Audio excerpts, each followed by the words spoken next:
എയറിലല്ലേ ആണ്. ഇല്ല നമ്മൾ എന്താണ് എയറിലാക്കിയതല്ലേ, നമ്മൾ വൈറലാക്കിയത് ആരാ ആക്കിയത് ആക്കിയതുകൊണ്ടല്ലേ ആയത്.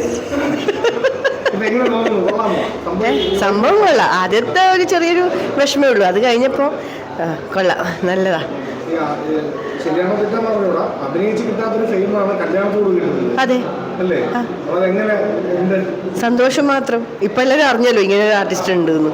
ഇല്ലെങ്കിൽ അറിയോ? ഞാനിപ്പോൾ ഇത്ര 24ാമത്തെ സീരിയലാണ് ചെയ്യുന്നത്. എന്നാലും എന്നെ കുറച്ച് പേർക്കേ അറിയുള്ളൂ, ഒരുപാട് പേർക്കൊന്നും എന്നെ അറിയില്ല. കാരണം ആ ക്യാരക്ടറും എന്നെ നേരിട്ട് കണ്ടാലും ഒരുപാട് വ്യത്യാസമാണ്. ലൊക്കേഷനിൽ പോയാൽ തന്നെ അവിടെ ഇല്ലവരെന്നെ പറയും, ഫോട്ടോ കാണിക്കുമ്പോൾ അയ്യോ ഇത് എങ്ങനെ മനസ്സിലാവില്ല എന്ന് തന്നെ പറയും. ശരിയാ, എന്നെ ആയിരിക്കും തിരിച്ചറിയാൻ പാടാ.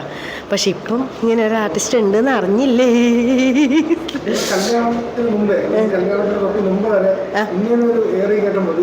ഇല്ല, അയ്യോ അങ്ങനെയൊന്നും വിചാരിച്ചില്ല. ഇല്ല, ഇത് ഇങ്ങനെ എയറിൽ കയറിയത് ഫസ്റ്റ് കല്യാണമായിരിക്കും.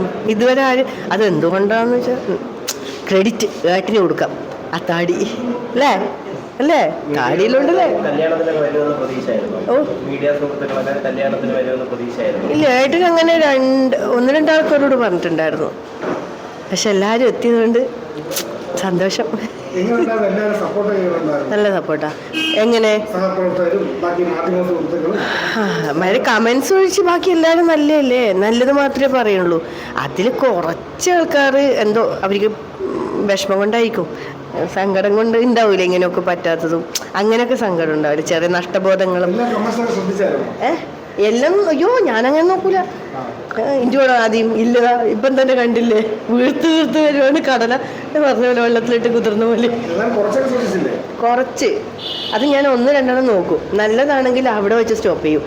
മോശം കണ്ടാൽ പിന്നെ ഞാൻ ടെൻഷൻ അടിക്കണ്ട. ഇങ്ങനെ വായിക്കാൻ നോക്കുമ്പോൾ അത് മോശം കണ്ട അപ്പം ഞാൻ പിന്നെ വായിക്കൂല. ഫസ്റ്റ് അല്ല, ഇപ്പം ഇല്ല. പിന്നെ എനിക്ക് വീടായി, മേലെ ബംഗ്ലാവ് ഉണ്ട്, കണ്ണൂർ വീടായി ഏട്ടൻ്റെ വക, പിന്നെ ഏട്ടൻ്റെ അപ്പയുടെ വക ശ്രീകണ്ഠേശ്വരത്ത് വീടായി.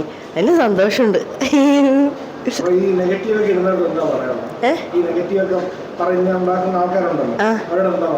അവരോടെന്താ, അല്ല അവര് നെഗറ്റീവ് വിടുമ്പോൾ അതിന് പ്രതികരിക്കാൻ കുറച്ച് പേരുണ്ടല്ലോ, അപ്പോൾ അവരെന്നെ സപ്പോർട്ട് ചെയ്യുന്നില്ലേ. എല്ലാവർക്കും നന്ദി മാത്രം, സന്തോഷം. വീടുണ്ടെന്ന് പറഞ്ഞാൽ എനിക്ക് എടുത്തുതന്ന വീടല്ല കേട്ടാ, വല്ലോരെയും വീടാ. അത് കണ്ടായിരുന്നാ എൻ്റെ വീട്? കണ്ടില്ല, ആരും കണ്ടില്ല. പിന്നെ ഇതിനിടെ ഞാൻ എൻ്റെ ഫ്രണ്ടിൻ്റെ കണ്ണൂർ നയന ജഗ്ഗു സന്ധ്യയുടെ വീടിൻ്റെ നമ്മൾ പാല് കാച്ചലെന്നാണ് പറയാം, വീട്ടിൽ കയറുന്നതിന്. അതിന് പോയിട്ട് വീഡിയോ എടുത്തിട്ട് ആരോ എടുത്തിട്ട് ദിവ്യയുടെ വീട് കഷ്ടപ്പെട്ടെടുത്ത വീട് എന്ന് പറഞ്ഞ് വിട്ടിട്ടുണ്ടായിരുന്നു. അതിപ്പോൾ വീണ്ടും ഒന്നും കൂടി അവരെടുത്തിട്ട് ഇതാണ് ക്രിസ് ഒരുക്കിയ വീട് എന്ന് പറഞ്ഞിട്ട് അത് ആദ്യം വന്നു. എനിക്കറിയില്ല കേട്ടോ, എനിക്ക് വീടൊന്നും ആയില്ല കേട്ടോ, വീടൊന്നും ആയില്ല. ഓ എന്താ ഇല്ല, എനിക്ക് ദേഷ്യം വരുന്നു സത്യം പറഞ്ഞാൽ. എന്തിനാണ് ഈ നുണ പറഞ്ഞ് ആൾക്കാരെ എന്താ, നമുക്കില്ലതുള്ളത് ഞാൻ പറഞ്ഞിട്ടുണ്ട്. ഇത്രയേ ഉള്ളൂ, സാമ്പത്തികം ഇല്ല, എല്ലാം ഞാൻ പറഞ്ഞിട്ടുണ്ട്. ഇപ്പോൾ വീടുണ്ടെങ്കിൽ തന്നെ പണിയെടുക്കാണ്ടായിരിക്കും ജീവിക്കാനൊന്നും പറ്റില്ലല്ലോ. പൈസക്ക് പൈസ തന്നെ വേണ്ടേ. ബംഗ്ലാവ് കൊണ്ട് പറഞ്ഞിട്ട് കാര്യമുണ്ടോ? ആ ബംഗ്ലാവ് ഉള്ളവർ എത്ര കഷ്ടപ്പെടുന്നുണ്ടോ പറയാം, അടുത്തെങ്ങനെയാന്ന് അല്ലേ. നമുക്ക് എന്തുണ്ടെങ്കിൽ കയ്യിൽ പൈസ ഉണ്ടെങ്കിലേ നടക്കുള്ളൂ. വീടുണ്ട്, 2 വീടുണ്ട്, 3 വീടുണ്ട് എന്ന് പറഞ്ഞിട്ടൊന്നും ഒരു കാര്യമില്ല. അവിടെ വീടായിട്ടൊന്നുമില്ല. വീടുണ്ട്, ഏട്ടന് വീടുണ്ട്, എറണാകുളത്തുണ്ട്, തിരുവനന്തപുരത്തും ഉണ്ട്.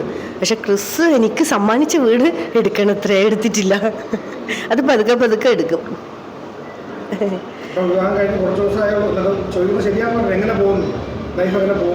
ജീവിക്കാൻ തുടങ്ങിയാലല്ലേ എങ്ങനെ പോകുന്നു എന്ന് പറയാൻ പറ്റുള്ളൂ. ഇപ്പം ഏട്ടൻ എൻ്റെ കൂടെ കണ്ടായില്ല, ഇല്ല. ഏട്ടൻ മാർക്കിന് പോയി, പത്തനംതിട്ട ചെയ്യാൻ പോയി. ഞാനിവിടെ വന്നു. ഇന്നലെ ഏട്ടന് മീറ്റിംഗ് ഉണ്ടായിരുന്നു, ക്ലാസ് എടുത്ത് കൊടുക്കാനുണ്ട്, അങ്ങനെ പോവും. ലൈഫ് എന്ന് പറഞ്ഞാൽ ജീവിച്ചു. ഇപ്പോൾ കല്യാണത്തിന് മുന്നേ എങ്ങനെയായിരുന്നു ഉണ്ടായിരുന്നു അതുപോലെ തന്നെ ഇപ്പോൾ ഉള്ള. പക്ഷെ അന്ന് കുറച്ചും കൂടി സമയം സംസാരിക്കാൻ കിട്ടിയായിരുന്നു, ഇപ്പം അതും കിട്ടുന്നില്ല. കഴിഞ്ഞ സിനിമ ഇതൊന്ന് കാട്ട്, കിളിക്കാറ്റ്. Riju sir director. സാറിൻ്റെ കൂടെ ഒരുപാട് സീരിയലൊന്നും ഞാൻ ചെയ്തിട്ടില്ല, പക്ഷെ ചെയ്ത സീനിലൊക്കെ എന്നാൽ ടെൻഷൻ ഇല്ലാണ്ട് ചെയ്യാൻ പറ്റും. നല്ല സാറ് കാര്യങ്ങളൊക്കെ പറഞ്ഞു തന്ന് ടെൻഷൻ ഇല്ലാണ്ട് ചെയ്യാൻ പറ്റും. പിന്നെ ഇങ്ങനൊരു മൂവിയിലൊരു ഭാഗമാകാൻ പറ്റിയാലും സന്തോഷം. ചെറിയൊരു മൂവിയാണ് എന്നാലും അല്ലേ, അതൊരു വൻ വിജയമാകട്ടെ, അവാർഡുകളൊക്കെ കിട്ടട്ടെ പടത്തിന്. Okay, thank you.